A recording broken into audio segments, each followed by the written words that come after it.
Scotland is justifiably famous for the beauty of its landscapes, for the magnificent rivers and glens, the forests, and of course there are also the fairy tale castles. It was in places like this where some of the great legendary stories of Scotland were hatched and played out. This is Needpath Castle, here in the Borders, and we've come here because it represents many of the things that are good about Scotland. It stands on a hill above the River Tweed, and it has endured for the centuries, as have many of the stories we're about to explore. Unusually, we've been spared the rain today, so we can have a look at Needpath Castle in all its glory. Normally when tourists come to Scotland, they bypass this area and they head straight for the Highlands, which for them is a great shame because they miss not only some of the best landscapes in the world, they also miss the roots of some of the real stories that colour Scotland's history. One of the most famous figures in Scottish history is now William Wallace. Thanks to Hollywood, who came here and made the Braveheart film, Wallace has become one of the single most dominant figures on the medieval landscape of Scotland. But he was certainly a character who deserved to be celebrated. And in those days when there was no real such thing as a nation, he probably was one of the very first patriots.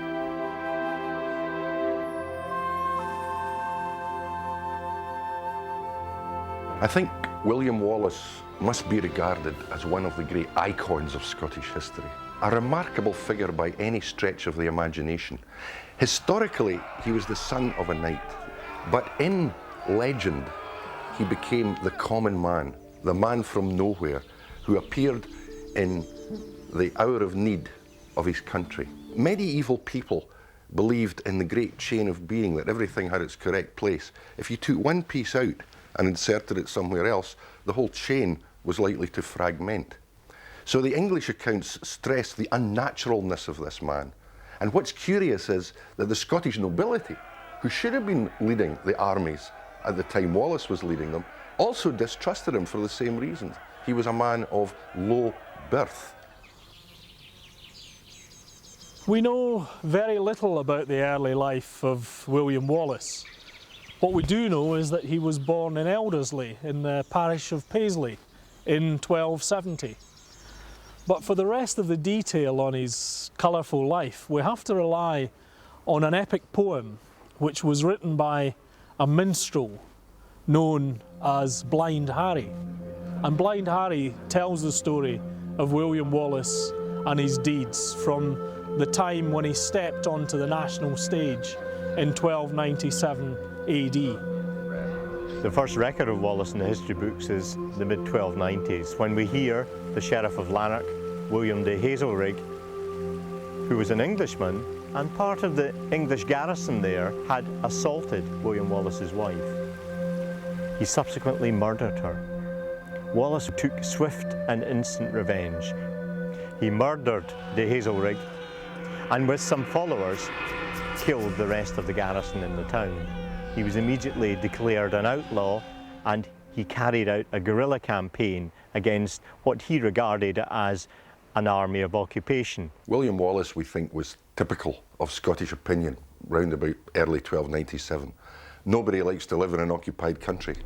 Edward I had conquered Scotland the year before, as he thought, and placed English garrisons in most of the Scottish castles. It would have been fairly uncomfortable, I think, for people living under such a regime. Now, this is the inspiration of Wallace. He was not alone. He operated in the southwest of Scotland. A guy called William Douglas operated in the southeast. Andrew Murray operated in the north.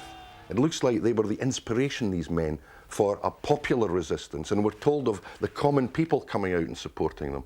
Not surprisingly, the English ruler of Scotland, Edward I, would not be prepared to accept a challenge like that lightly.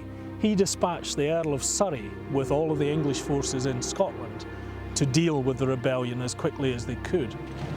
They met together on the banks of the Forth in a battle which has become famous in Scottish history, the Battle of Stirling Bridge. Murray, or D. Murray as he was known, and Wallace came together at Stirling in the centre of Scotland. Their armies combined, and there the approaching army of Edward, under the generalship of Surrey, approached them to cross the River Forth at the one bridge at Stirling. It was an old wooden rickety bridge, and the heavy English cavalry had to cross this bridge 2 by 2, side by side. The Scots army, waiting in the woods on the Abbey Hill overlooking the bridge, kept their nerve, and when the order was given, they swooped down and massacred the English army, who found it very difficult to manoeuvre in the marshy ground around the bridge. Some of the knights tried to turn and flee back across the bridge, causing more chaos, but they were outflanked by Wallace's force, who fell upon them. The victory was complete, and Scotland was for the moment free of the tyrannical English rule of Edward. The Scottish victory at Stirling Bridge was a sensational and unexpected boost for the morale of Wallace and his men, and at first it looked as if they would be able to free the whole of Scotland. But what Wallace hadn't reckoned with was the intervention of Edward I, who was to become known as the Hammer of the Scots. The legend has it that about 5 miles west from here, William Wallace with a band of his followers were surprised by an English force and forced to flee. The area here, of course, was then governed by the Fraser family. The last of the Fraser family here, Sir Simon Fraser, was taken at the Battle of Dunbar in 1296 and forced to then swear allegiance to Edward I. Shortly after this, Fraser then went to France as a knight banneret and fought for Edward I in his French wars. Fraser returned to this area and became sheriff of Traquair and Ettrick Forest.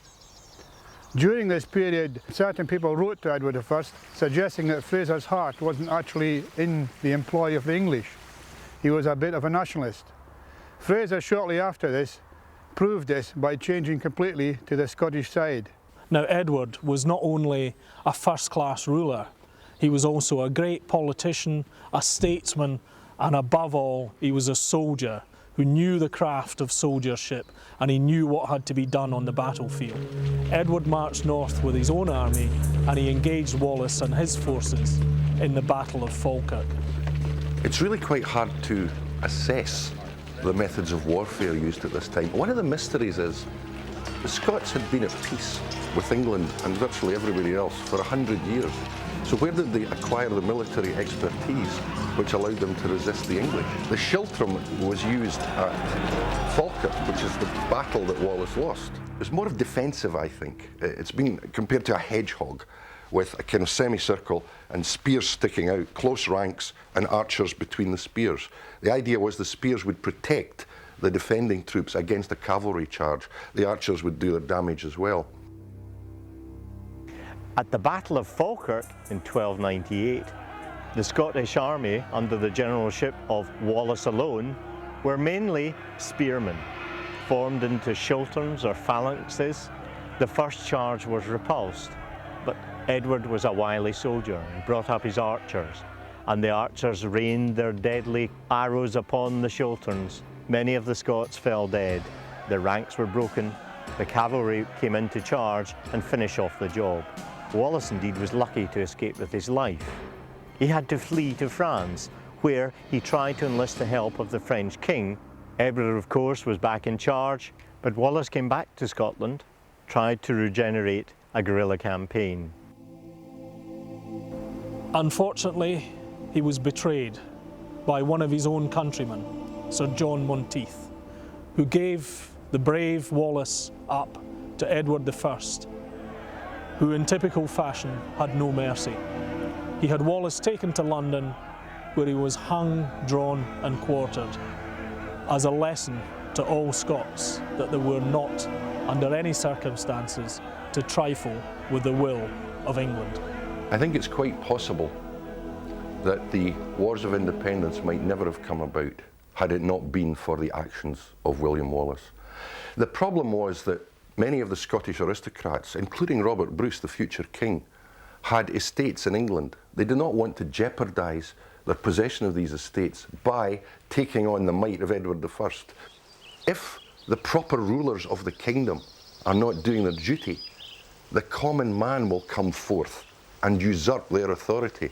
And that remains an extremely powerful idea right down through the centuries.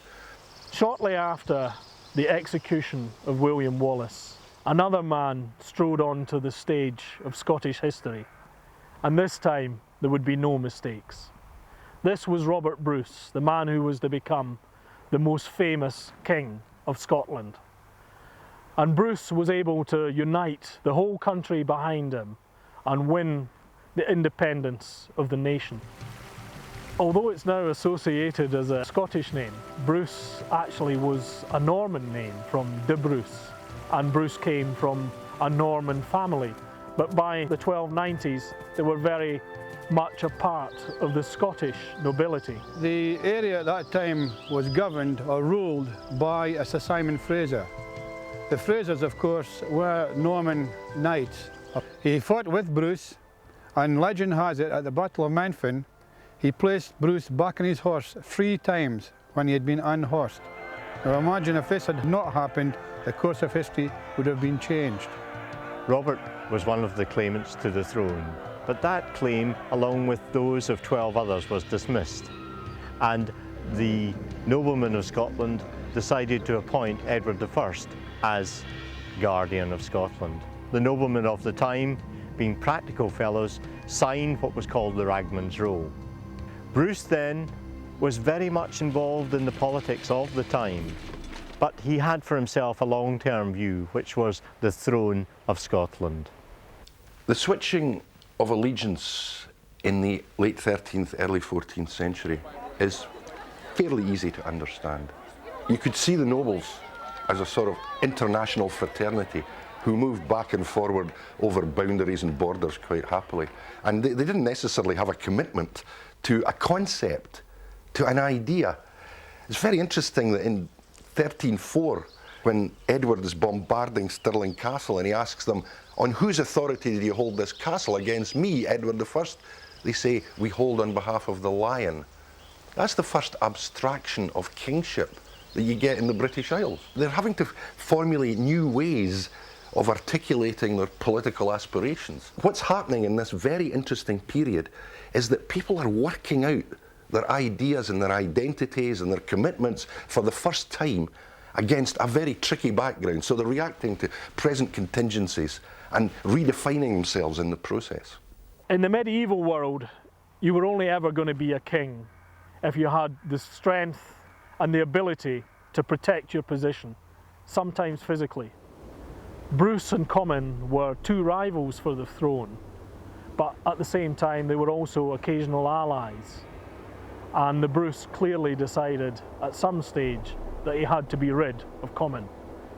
There are accusations of treachery on both sides. We'll never know what the truth is, but what certainly did happen is that when the 2 men met together in a chapel near Dumfries, the Bruce drew his dagger and murdered Comyn. As you would expect, he was excommunicated for such a heinous sin as a murder in a chapel. But with the politics of the day, the Archbishop was still prepared to crown Bruce as King of Scotland, which happened on Palm Sunday in 1306. The family of Comyn were out to settle the score, and the people of Scotland weren't sure about this man who had murdered his opponent in a church of all places. The English sent an army to confront Bruce's small army at Methven near the town of Perth, and Bruce was very lucky to escape with his life. After that, he left Scotland's shores, and the legend tells that he went to take refuge on an island off the coast of Ireland. It's known as Rathlin Island. And it was there that we hear the tale of Bruce and the spider. And that legend is about Bruce sitting in the cave, hiding, thinking, well, will this ever happen? Will I ever be king? When he saw the spider spinning its web, trying and trying again to make the complete circle of the web. And finally the spider succeeded, so Bruce thought, yes, well, one day I might succeed and I might be King of Scotland, but I must keep trying, I must try again. The first reference to Bruce and the spider comes in Sir Walter Scott's Tales of a Grandfather, 1830. There's not a trace of it before that. There is a legend from the 17th century which associated a spider with the Black Douglas, Robert Bruce's famous sidekick, but no association between Bruce and the spider. What we have here is a great example of instant legend, or the invention of tradition. The spider story is a sort of metaphor, inserted very much later for whatever happened when Bruce was away, taking a think to himself. What he seems to have decided upon was avoid conventional warfare, avoid pitched battles, we'll never beat the English on their own terms. And so he actually adopted guerrilla tactics from then on, and it was very, very successful. Now the story could well be apocryphal, but it is an inspiring legend which has endured down through the centuries. But in 1307 there did come a turning point for the Bruce. In that year, Edward I died, ironically on his way with his own army to come to Scotland and teach Bruce a lesson. At the age of 68, even the Hammer of the Scots was so worn out by his years in the saddle that he died at Barrow-on-Sands on his way north to fight the Scots. This gave Bruce the breathing space he needed, and he began to take the war to the English. There was even better news for Bruce in that the successor to Edward I, the new king Edward II, was by no means the soldier and the statesman that his father had been. People have come to the conclusion that because this king liked art and painting, had a male favourite and ostensibly neglected his wife, he must therefore have been a homosexual, and that has become the accepted view of Edward II. And I'm not sure that the evidence actually stands up to the kind of scrutiny. A great number of kings have had confidants and favourites right through to Charles I and beyond. In addition, homosexuality could be punished by being burned alive at the stake, and even the king wouldn't have been able to escape that kind of retribution. With Edward absent from the stage, the Bruce was able to gradually win over the whole of Scotland. One by one, the castles and towns fell from English rule back into the hands of the Scots. Until finally, in 1314, only one castle remained in the hands of the English. This was the Castle of Stirling, overlooking the plain of Bannockburn. Sir Hugh de Cressingham, the governor of Stirling Castle, had agreed to surrender to the Bruce if he was not relieved by Midsummer's Day 1314.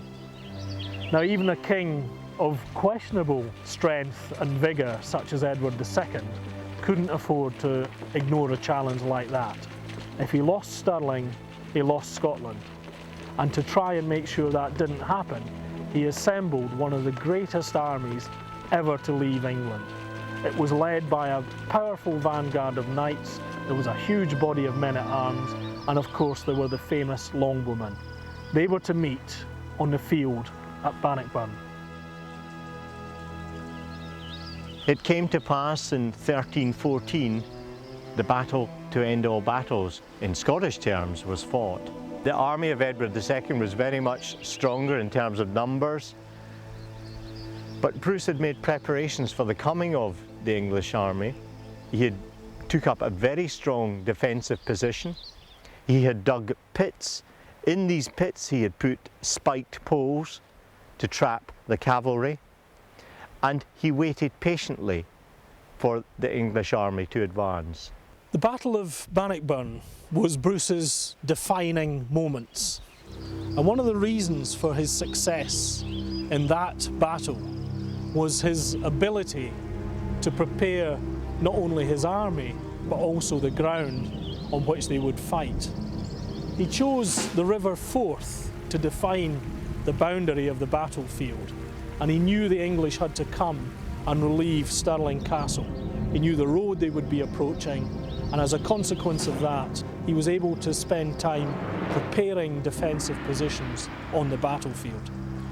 Those defensive positions took the form of a number of pits, which were dug across the projected path of any English cavalry charge, and a number of fiendishly horrible devices known as caltrops, which were metal spikes that were strewn across the path of any projected cavalry charge in the hope that they would stick into the hooves.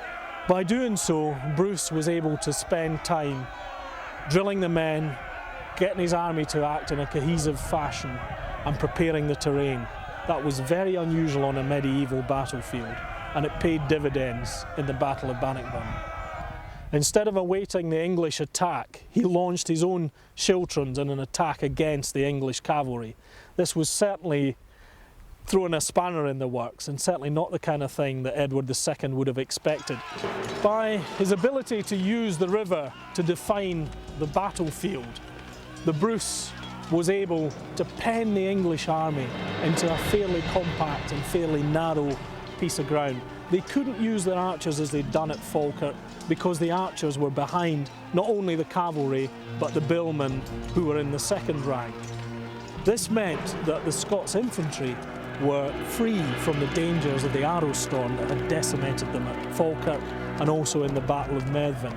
So what we had here was a general who was able to decide not only his tactics, also how he was going to use the field to his own advantage.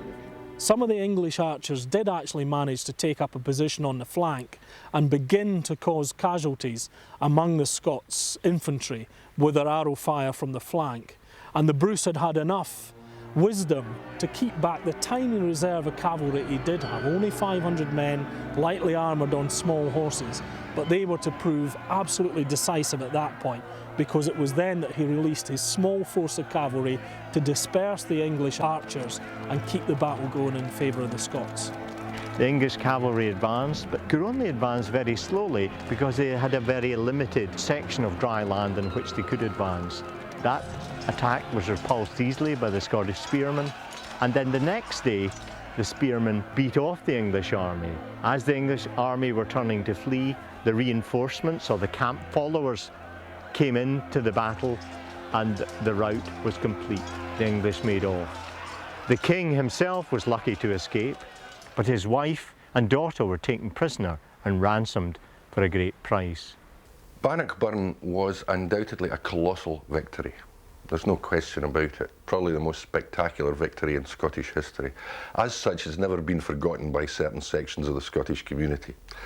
The Scottish National Party, for example, still holds annual rallies at Bannockburn. I suppose it's seen as a kind of a shrine of Scottish independence or whatever. But it didn't really achieve very much as a battle. The whole point of fighting a battle was A, to get rid of the English, which they succeeded in doing, B, to get the English to recognise the legitimacy of Bruce's title to be King of Scots. You had to raid all the way through England to hit the King at Westminster. So they could run around the north of England till the cows came home. It would never affect the attitudes of the kind of home county mentality.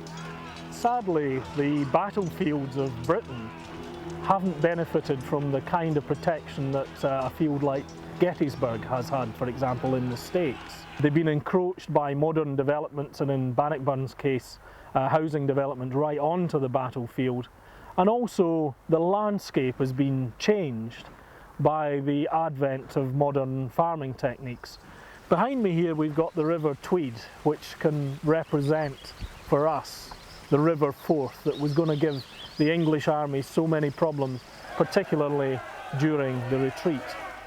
Opposite, we've got the mature trees, similar to the kind of features of the new park which hid the Scottish army so effectively on the days before the battle.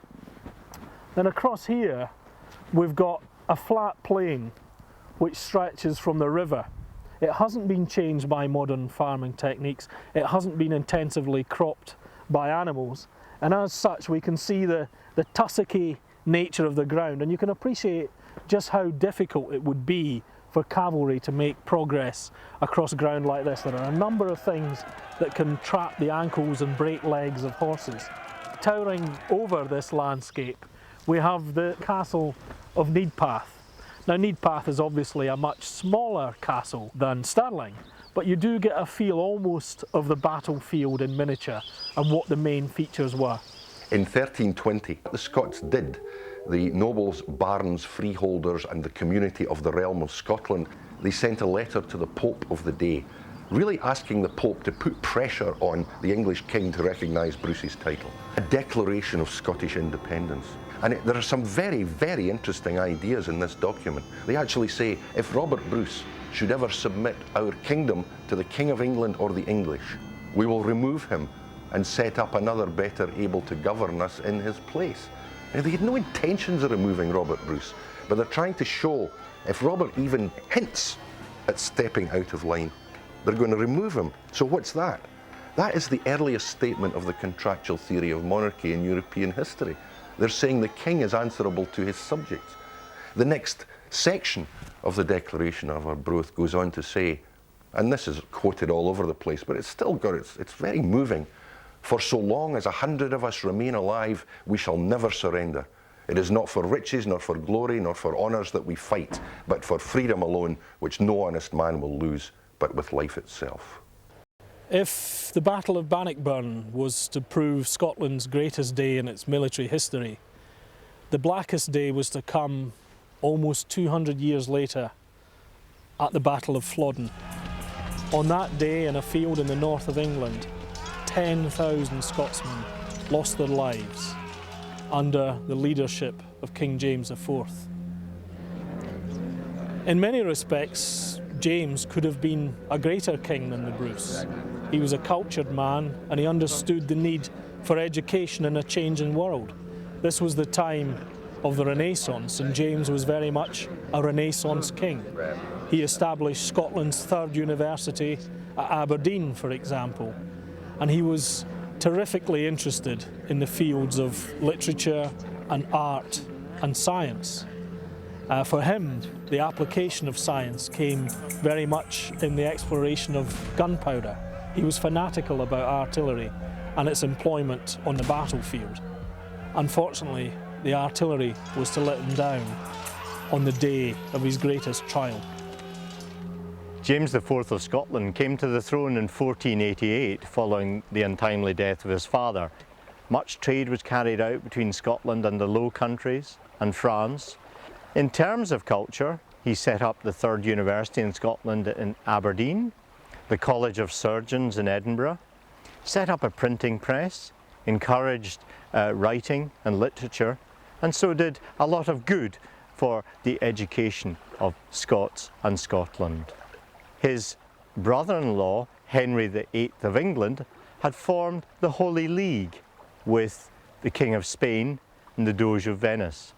And their aim was to attack the power of Louis, the King of France. Now, there had been an ancient alliance between France and Scotland called the Old Alliance, which went back to the 13th century. But Louis, knowing that James was a very gallant and chivalrous gentleman, decided that it would be better if his wife, the Queen, wrote to James seeking his assistance. This she did with all pomp and circumstance, and with her letter she sent a lovely turquoise ring. Unfortunately, James was not the kind of man who could resist a call to chivalry like that, and he brought together a great army of Scotland and invaded England.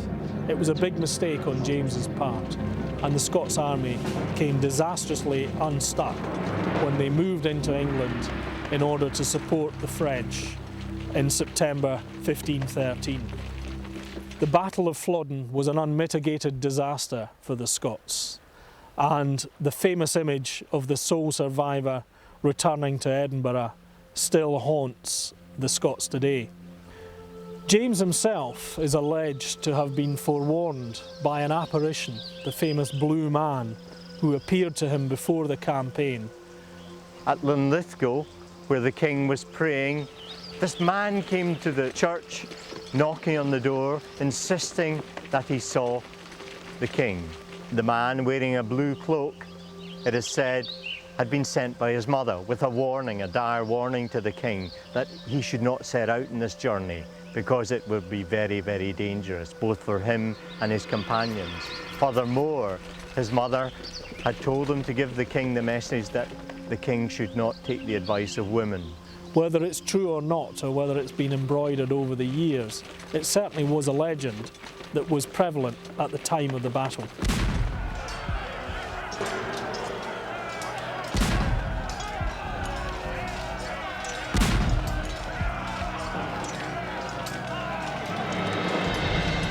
It was said that there wasn't a single family in the whole of Scotland that was left untouched by the disaster at Flodden.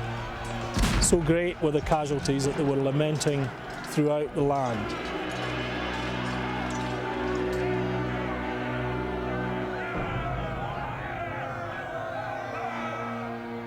The legend of Robin Hood is an enduring tale. Scotland has its own version of that in the legend of Rob Roy. I think the thing that appeals to people about Rob Roy is much the same as that which appeals about Robin Hood. The fact that he's what's called a social bandit, an outlaw who defends his community against alien or elite influences. Rob Roy, first of all, came from an outlawed clan, the MacGregors, who'd been outlawed as a result of the exercise of state power in the 1590s. He was associated with the Jacobite risings and their opposition to the Union in 1715 and 1719. He was also associated with the ability to act autonomously in defiance of authority. In Scotland, we have our own version of Robin Hood, and his name is Rob Roy MacGregor, and he lived here in this area called Balwhidder. Behind me is the Kirkton Burn, which flows down to Loch Foyle and passes by the alehouse where Rob Roy used to drink, not 300 yards from here.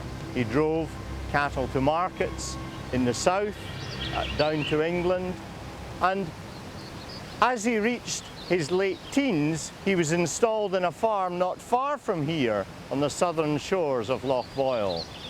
Later, in 1693, he was married to Mary MacGregor of Cromer, and it was here in this glen that he started his married life. As well as farming and droving, he engaged in a little what we call lifting or reaving, that was stealing cattle and reselling them. At that time, Rob's business was doing very well, and he arranged to borrow some money from a wealthy landowner, the Duke of Montrose. Sadly, all did not go to plan. Rob gave the money to his trusty lieutenant. The man disappeared. So did the money. Rob Roy was declared bankrupt, and in his absence, his wife and children were evicted from the property on the shores of Loch Lomond. Rob took revenge on Montrose by stealing his cattle, stealing his rent, and in some cases, stealing the rent that the tenants, the poor tenants, had paid to his factor, and then giving the money back to the tenants. Many dramatisations of Rob Roy were put on from the 1820s onwards. I think there were 30 or 40, my memory serves me right, dramatisations of Rob Roy in the 19th century.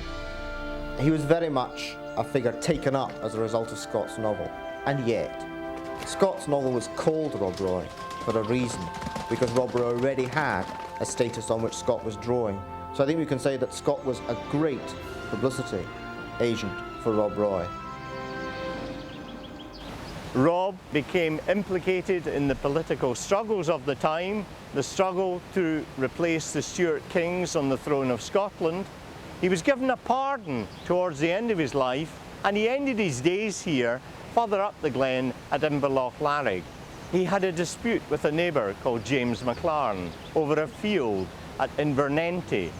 Rob came marching down the glen with a force of about 100 men. But when he came to the western side of the burn at the bottom near the loch, there was a force of 300 waiting to meet him. Thinking upon this, and being quite a sensible man in his old age, he thought, this is not the day for a fight because we're sadly outnumbered. But he felt that all these warrior-like men having come together, they should have some fighting at least. So they decided to fight a duel, and there was Rob, being the man he was, putting himself forward for the fight. The other side put forward a young champion, a young Stuart. They fought, and the agreement had been first blood, and eventually the young man got the better of Rob and gave him a nick on the arm. But that wound was the end of him. It went septic, but before he died, MacLaren, this neighbour with whom he had had the dispute, heard he was dying and came to gloat at Rob on his deathbed. Rob heard he was coming, called for his wife to dress him in his best plaid, bring him his sword and his gun, and when MacLaren came in, he was aghast to see Rob looking as fierce as ever, nowhere near death, he thought. So he made his grovelling apologies and left hurriedly. When he did die, he was buried down here at the cemetery at the churchyard. There was a huge funeral. Hundreds of people came, and the funeral bill came to over £400. Rob's estate was valued at £146. So even in death, poor Mary, that long-suffering wife, had to work with the help of her sons to pay off the debt for the funeral. The story of Rob Roy goes beyond the bounds of his locality, the west of Scotland and Perthshire. They're spread throughout Scotland. Even in Aberdeenshire, there are caves which are associated with Rob Roy, and these are a function of storytelling, not of history. And it's very interesting that such a powerful folk mythology has been built up around somebody who is a historical figure and died no more than 260 odd years ago. What we do know for certain is that Rob Roy was present at some of the biggest battles of the Jacobite wars. He fought at the Battle of Sheriffmuir in 1715, and he was also present on the ill-fated campaign which led to the Battle of Glen Shiel in 1719. By 1745, the cause that Rob Roy had gone out to support should have been dead and buried. But there was one last act to be played in the tragedy, and that tragedy would be led by the son of the old Pretender, Charles Edward Stuart. Charles Edward Stuart is better known to Scottish history as Bonnie Prince Charlie. Prince Charles Edward Stuart was born in 1720 in Rome. He was the son of the old Pretender to the throne of Scotland. His father was in turn the son of the deposed king, King James II of Scotland and England, who had been deposed in what was called the Glorious Bloodless Revolution in 1688. The powers that be, the British government of the time, felt that they should have a Protestant king. So they invited Prince William of Orange in the Netherlands and his Queen Mary to become King and Queen of Britain. They came to the throne, but there was a movement called the Jacobite movement, who were keen to have the Stuart family line restored to the throne. The clans and other supporters whom General Cope and the government army counted on as coming out to support the government simply didn't do it. There was relatively little interest, even from opponents of the Jacobite cause, in actually standing up and fighting against them. There was a good deal of passive sympathy with the Jacobites among those who weren't prepared to support them. And effectively the rest of the political nation sat on their hands. Indeed, it's arguable that that was the case in England too, at least while the Jacobites were marching south. The religious landscape had also changed. Scotland was very much a Protestant country, and for many, the Stuarts represented a return to the old Catholic religion, and as such, they couldn't command the popular support in what was very much a Presbyterian country. In 1719, a great storm had destroyed the Spanish fleet, which had been brought together to support an attempt by the nominal head of Scotland, James III, to regain the throne. In 1744, another great storm wrecked the French fleet that had been brought together in support of a claim by his son, Charles Edward Stuart. There were never enough people who were prepared to support the cause, And when the French help that had been promised failed to materialise, really the whole expedition should have been cancelled then, and quite a few of the wiser Highland chiefs knew that the end had really come. Nonetheless, Charles was able to persuade them to continue on in the cause, and the ill-fated rebellion of 1745 was the consequence. He had arrived with just 7 men. They were known as the 7 Men of Moidart. In August 1745, he arranged to raise the standard at Glenfinnan. That morning, he was rowed up a loch to the point at the top of Loch Shiel, where he had put out the word for the Highlanders to gather. At first, they came in dribs and drabs. There weren't many there. But by the end of the day, Cameron of Lochiel had come with over 500 men. And so the tally at the end of the day was almost 1,000.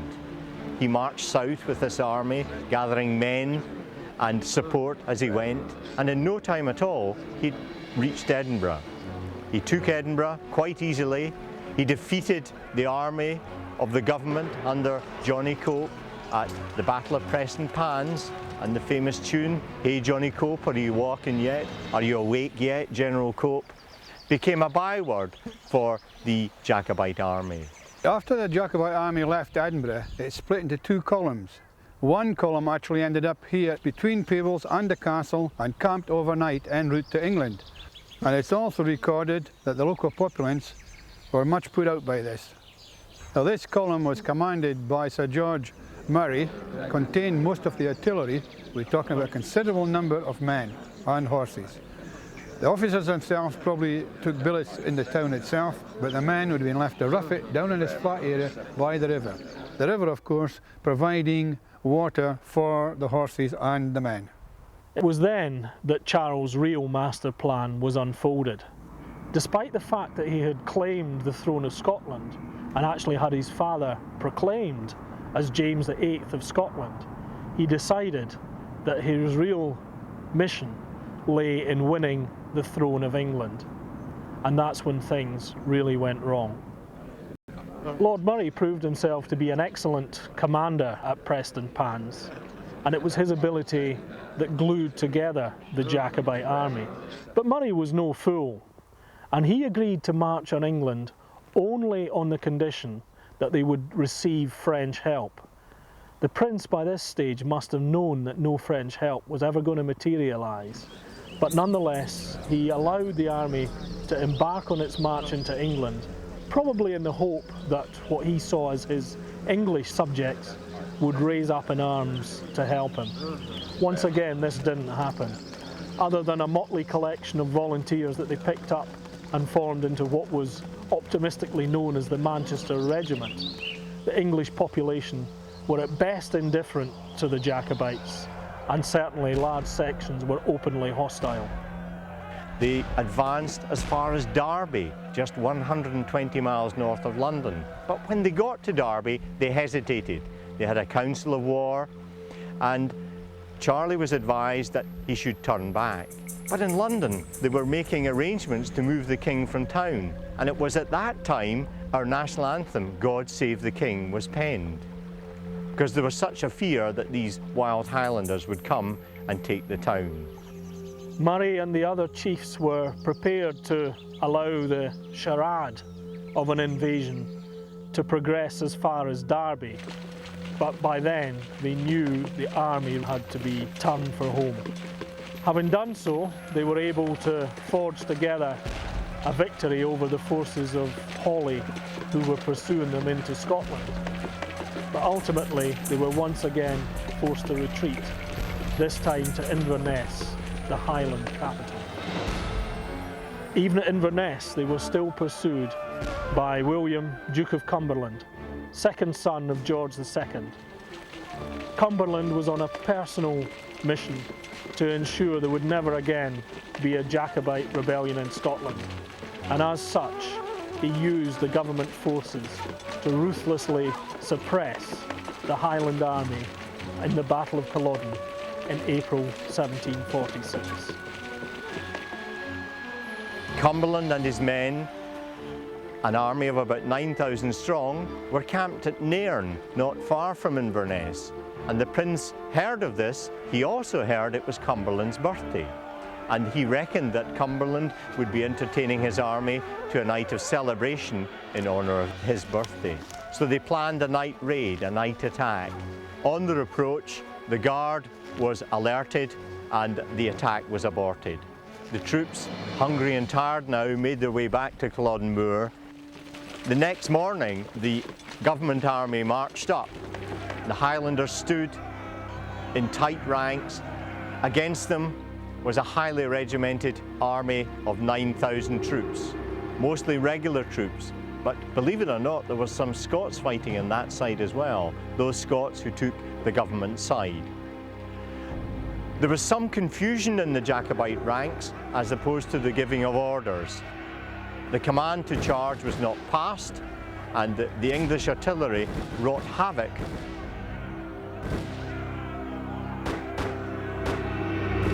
In the space of 45 minutes, the battle was lost. The order had been given to the government troops to spare no quarter. The wounded were killed where they lay. Bonnie Prince Charlie, though, escaped from the battle. As part of his escape, he was disguised once as an Irish maid and was assisted in this part of the escape by one Flora MacDonald.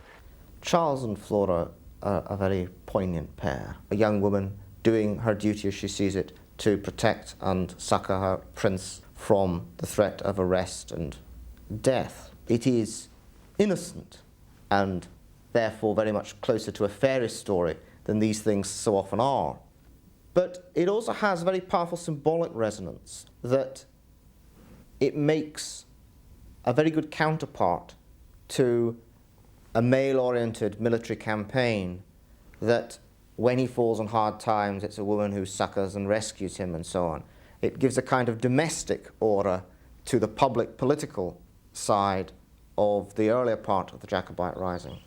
One of the things that's very important is that in 18th century Jacobite political rhetoric, political discourse, Scotland, indeed Ireland too, but Scotland was portrayed as a woman who would only be restored to fertility when her king came back, this drew on ancient Celtic mythology, and her land was made fertile again. Therefore, Flora, with a good name for that kind of symbolism, stood in very effectively for Scotland as a whole, receiving Charles into her bosom. And that meant in a way that you could portray the essence of the land, with its feminine essence, remain true to the Stuarts. After the battle, the prince rather ungraciously told his followers to fend for themselves, while he himself tried to escape back into exile into France. The famous incidents where he had to dress as a woman and hide in the heather are all very well documented. But if we look at the evidence, I'm afraid the prince's later behaviour certainly doesn't reflect well on him as a man. He doesn't appear to have shown much gratitude for the people who had lost everything in the support of the Stuart cause. Charles remains a controversial figure. He became a Scottish icon, despite the fact of his mixed Scottish, English, Polish ancestry, and the fact that he was born in Rome, and the fact that Lord Elcho, one of his supporters, said, "There you go, you cowardly Italian," as he was led off the battlefield of Culloden. Despite all these things, Charles, first of all, cultivated a Scottish identity. All his army were uniformed in tartan, including himself. He appointed a Gallic tutor, who was in fact one of the foremost Gallic poets of his day, and so it was a very shrewd move because that was more free publicity. And on the route south, he marched on foot at the head of his army, as if he were a great chieftain of old, more in a Finn MacCool than an 18th century claimant to a throne.